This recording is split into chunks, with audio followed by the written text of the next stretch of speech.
Bernard Thibault, bonjour. Vous êtes désormais administrateur de l'Organisation internationale du travail et vous Bonjour. revenez à Paris cet après-midi. À 17h, vous allez retrouver tous vos camarades syndicats, CGT, FO, CFDT. Une manifestation pour protester contre le droit de grève qui pourrait être remis en cause dans les instances internationales, dont l'OIT, dont vous faites partie. Alors, qui voudrait remettre en cause ce droit de grève ? L'ensemble du collège patronal. Je siège depuis l'année dernière dans le collège des travailleurs. Je représente les salariés français dans cette instance avec certains de mes camarades d'autres continents et nous sommes confrontés à des employeurs qui refusent maintenant de reconnaître le droit de grève comme un droit universel, pourtant protégé par une convention internationale. Les employeurs au niveau européen. Au niveau mondial, à Genève, et l'OIT est une organisation internationale du travail qui date de 1919. C'est un organisme qui est peu connu d'ailleurs, je le regrette, et votre invitation, je vous en remercie, participe à mieux la faire connaître. Donc on le rappelle, l'OIT, c'est une institution spécialisée de l'ONU avec 3 collèges, État, employeurs, travailleurs, qui réfléchissent sur les questions du travail. Qui réfléchit et qui produit des normes qui, de mon point de vue, ne sont pas assez incitatives dans les outils permettant de les faire respecter, mais elle produit des normes, notamment en matière de non-travail des enfants. Il y a malgré tout 163 millions d'enfants qui sont recensés au travail dans le monde. La réglementation du travail, et pourtant aujourd'hui encore, un travailleur sur 2 n'a pas de contrat de travail. Sur le temps de travail, sur différentes dispositions, l'interdiction du travail forcé, voire le respect des libertés syndicales dans les différents pays, dont le droit de grève, et c'est l'objet du conflit avec les employeurs. Nous avons plusieurs réunions, constat de désaccord. Il y a à peu près la moitié des pays qui reconnaissent le droit de grève dans leur constitution. La France fait partie, bien évidemment, de ces pays. Mais il y a, pour des dizaines de millions de travailleurs, aucun texte, si ce n'est cette norme internationale du travail, pour faire reconnaître leur droit à l'exercice de la grève, qui fait partie des libertés syndicales. Ça fait 60 ans que nous délibérons sur ce fond. Et dorénavant, les employeurs disent non, pas question. Là où le droit de grève est prévu dans les constitutions, allez-y.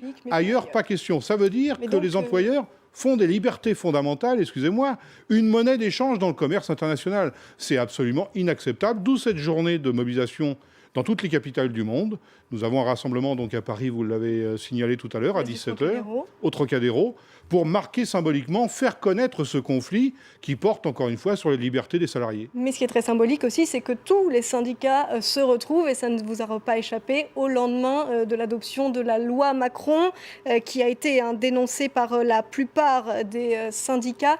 Je vous propose d'écouter Emmanuel Macron qui dément, lui, tout passage en force. On vous fera réagir à cette déclaration.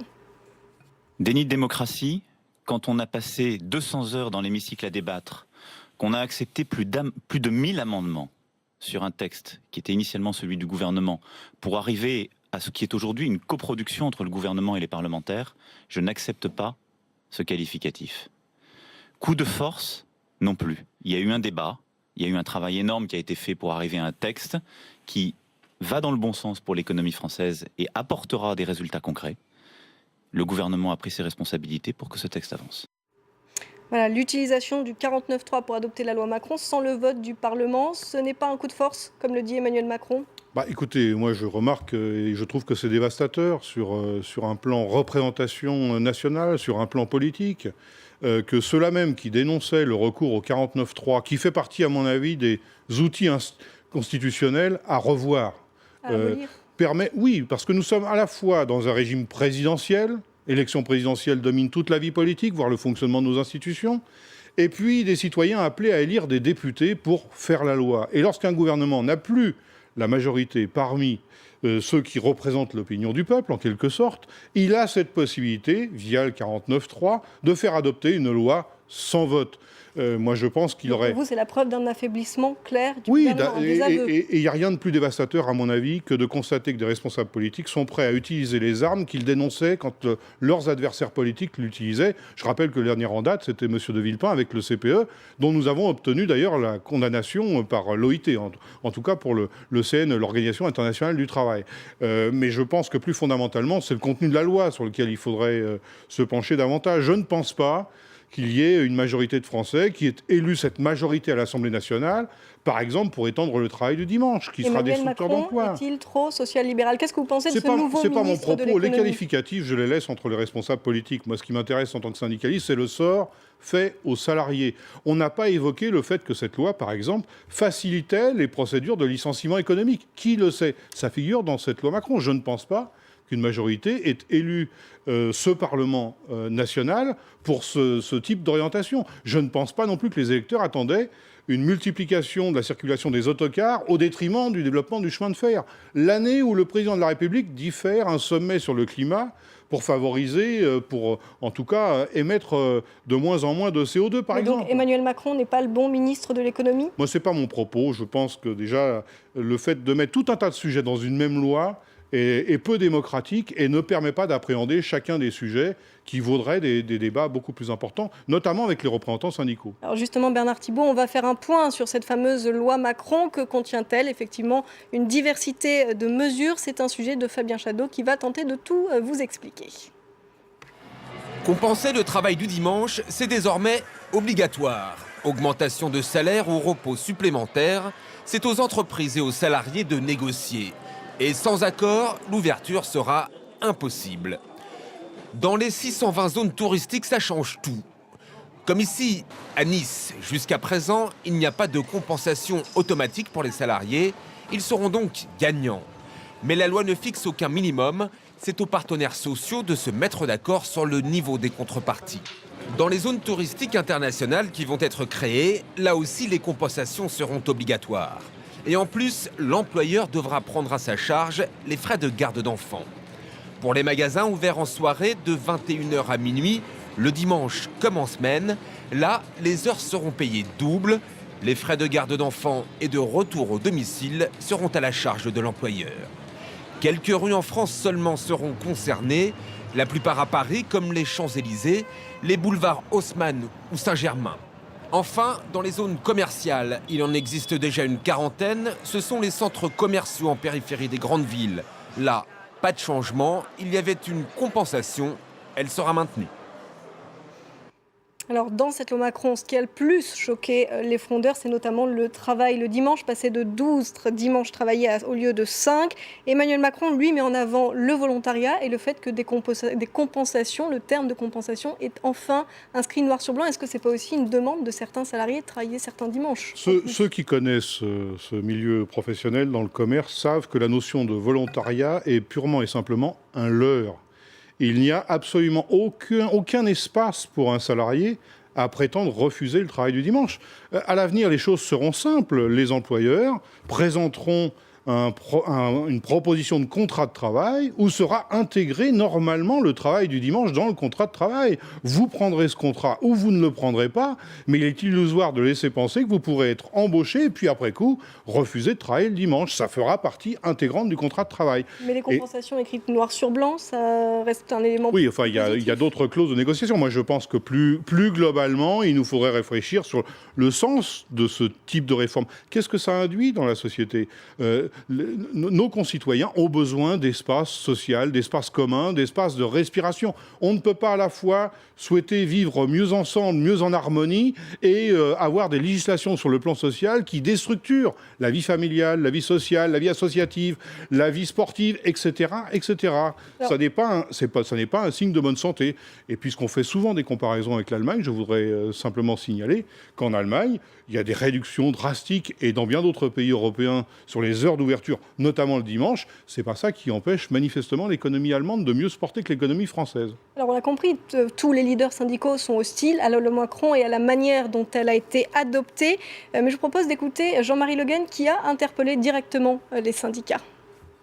On ne peut pas rêver au Venezuela ou à la Grèce, on est en France. Où est le mouvement social qui viendrait, j'allais dire, critiquer la loi Macron? Il n'y en a pas. Il n'y a que des positions idéologiques, que des positions sectaires, que des volontés de revanche vis-à-vis de la gauche démocratique qui gouverne ce pays et qui veut avancer. Alors, où est le mouvement social qui viendrait critiquer la loi Macron? Les syndicats n'ont pas été assez visibles, pas assez dans la rue. Monsieur Le Guen a besoin de lunettes. Il y avait encore récemment, ces derniers jours, une manifestation à Paris des salariés du commerce pour justement contester cette orientation. Et puis, il y a l'annonce de plusieurs organisations d'un rendez-vous au mois d'avril, à la fois sur des mesures d'austérité et les dispositions contenues dans la loi Macron. Donc il y a effectivement une contestation. Ce n'est pas parce que le gouvernement refuse de la voir lorsqu'elle s'exprime qu'elle n'existe pas. Mais alors, est-ce que c'est la fin du dialogue social voulu par François Hollande? Il y a déjà eu, on se rappelle, l'échec sur la négociation sur les seuils sociaux et le dialogue social. Cette loi Macron, est-ce que finalement il y a plus de dialogue social sous l'ère Hollande que sous l'ère Sarkozy? Écoutez, dès lors que le gouvernement continuera d'entendre davantage les revendications des employeurs sans prendre en compte les remarques, voire les revendications des salariés, le dialogue social va être très difficile. Donc il n'y a pas de mieux par rapport à Nicolas Sarkozy? C'est une déception? Moi, je ne suis plus en responsabilité pour apprécier et comparer les méthodes. Ce que je vois, c'est le résultat. Et je me dis qu'en matière de représentation du personnel, par exemple, nous avons un droit constitutionnel qui prévoit dans le préambule de la Constitution de 1946 que tous les salariés ont le droit d'avoir des délégués pour être représentés, discuter de leurs conditions de travail et intervenir sur la marche de l'entreprise. Et nous avons une disposition de la loi Macron qui facilite les licenciements unilatéraux de la part de l'employeur. C'est quand même contradictoire. À la fois, on refuse que les salariés des TPE aient des délégués du personnel et dans le même temps, on modifie la loi à l'avantage des employeurs. Sur le commerce, excusez-moi, juste un mot supplémentaire, je voudrais dire que la justice, ces derniers mois, n'a cessé de donner raison aux représentants des personnels qui faisaient appel aux tribunaux lorsque certaines enseignes ouvraient tardivement le soir, contrairement aux différents textes, ou ouvraient certaines enseignes le dimanche. La justice nous donnait raison et ce gouvernement modifie la loi pour que la justice ne nous donne plus raison. Est-ce que dans ces circonstances, vous appelleriez, vous, à titre personnel, en tant qu'ancien leader syndical, à revoter François Hollande dans de telles circonstances? Non, mais ce n'est pas le sujet. On ne refait pas des élections. Je ne regrette pas ma prise de position de l'époque. Mais en même temps, comme beaucoup d'autres, je suis intimement convaincu que ce n'est pas pour cette politique économique et cette politique sociale que nous avons fait ce choix du moment. Alors justement, le 9 avril, manifestation de tous les syndicats contre l'austérité. C'est la réconciliation avec la CFDT, parce qu'on se souvient quand même qu'en mars 2013, des manifestants CGT avaient brûlé le drapeau CFDT. À ma connaissance, il n'y aura pas le 9 avril la CFDT. C'est un appel, si j'ai bien compris, de CGT, de FO. Il y a rupture avec la CFDT? Non, je ne crois pas qu'il y ait rupture. Je crois que le dialogue est permanent. D'ailleurs, à 17h tout à l'heure, pour défendre le droit de grève à l'échelle mondiale, nous allons nous rassembler et les premiers responsables de la CGT, de la CFDT, de la CFTC, de Force ouvrière seront présents pour marquer ce moment gravissime dans l'histoire des droits sociaux à l'échelle internationale. Et puis, il y a d'autres sujets sur lesquels il peut y avoir des divergences entre syndicats. C'est regrettable, mais il appartient à ceux qui sont aux manettes, si je peux dire, d'essayer de rapprocher les points de vue. Les salariés en ont besoin. Et un mot sur votre ancienne centrale, la CGT, qui a connu une grave crise. Vous aviez vous-même jugé des attitudes et des gestions critiquables du temps de Thierry Lepan. Il fallait qu'il parte. Et qu'est-ce que vous pensez de son successeur, Philippe Martinez, jugé, selon sa réputation, un vrai dur, peut-être un peu trop? Oui, ça, les qualificatifs, vous savez, moi, je suis passé par là. Je sais ce que c'est. Thierry Lepan devait partir? De toute façon, les instances sont tranchées. Les instances de direction de l'organisation ont considéré qu'il fallait tourner la page et ouvrir une nouvelle séquence avec une nouvelle direction. Maintenant, il faut regarder devant. Et Philippe Martinez est l'homme qu'il faut? C'est l'homme qui a été désigné. Il a une expérience, une grande fédération du secteur privé. Vous le connaissez? Oui, je le connais, bien sûr. Nous avons eu l'occasion, dans les instances de la CGT, de militer et d'échanger ensemble sur l'orientation, sur la stratégie, sur les objectifs. Et j'espère que l'esprit collectif, dans une situation aussi précaire, aussi imprévisible du côté des salariés, aussi tendue, faite de beaucoup de déceptions, il appartient aussi au mouvement syndical de redonner de la confiance. Et pour ce faire, il faut que la CGT soit réunie. Merci beaucoup Bernard Thibault. Je vous rappelle que vous êtes administrateur de l'Organisation internationale du travail.